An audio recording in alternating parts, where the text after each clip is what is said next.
Hello everyone and welcome to another video. Now 16 years ago, at the turn of the millennium, Sony released their successor to the hugely popular PlayStation, the PlayStation 2. Originally it retailed for $299 or £299, but can now be found for way less.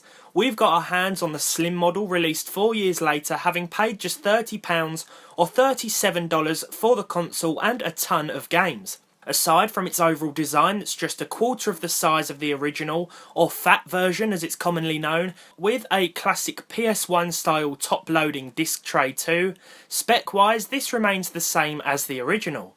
Now this thing was my childhood, and today we're going to be taking a look back at it. I'll also be discussing why I think this is still one of the best game consoles ever made and whether or not you should still buy one. Now internally, the PS2 features 32MB of RAM and 4MB of VRAM, a 300MHz CPU and no hard drive.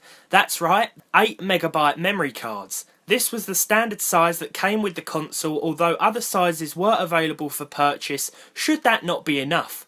Consoles in PAL territories supported up to 576i resolution, and NTSC region consoles ran in 480i. Using the S-video cable provided a slightly clearer picture than the standard AV, and some games like Gran Turismo 4 were even upscaled to 1080i. There were in total close to 4,000 games released for this thing, so having nothing to play was by no means an issue. So let's talk a little bit about why I think this is still one of the greatest consoles ever. There were no silly season passes or post-release patches. All the glitches and issues were ironed out before the game's initial releases. A simpler time.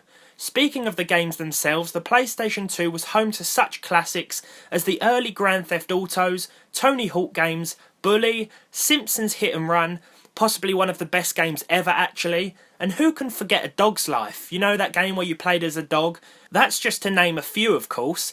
Let's not forget that these still exist and are readily available online on sites like eBay and Amazon, probably for pennies. I wouldn't be surprised if you could get a whole bundle of PS2 titles for a single digit figure. In the unlikely event that you did have nothing to play, then thanks to backwards compatibility you could fire up some PS1 classics as well. I'm talking Tony Hawk's Pro Skater 2 awesomeness right there.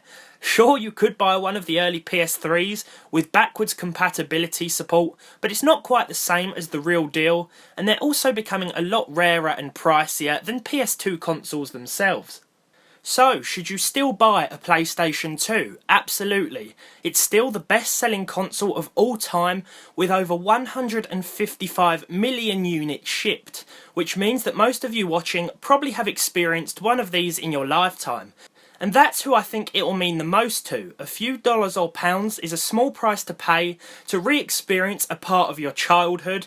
If you had one of these in the past, and you should come across one, by all means buy it. If you're a little bit younger and you grew up with a PlayStation 3 or Xbox 360, then it may be harder to convince you, but if you get the opportunity to own the world's most popular games console, then I wouldn't pass it up. Who knows? With such an expansive game library, you might just discover something new. So guys, thank you so much for watching. I hope you've enjoyed this little look back at the PlayStation 2, an absolute classic of a console. If you did, leave a like button. Leave a like button. If you did, leave a like. If you didn't like it so much and you preferred Xbox, leave a dislike. Thank you all so much for watching again. Subscribe to the channel if you haven't done so already, and I will see you all in the next one.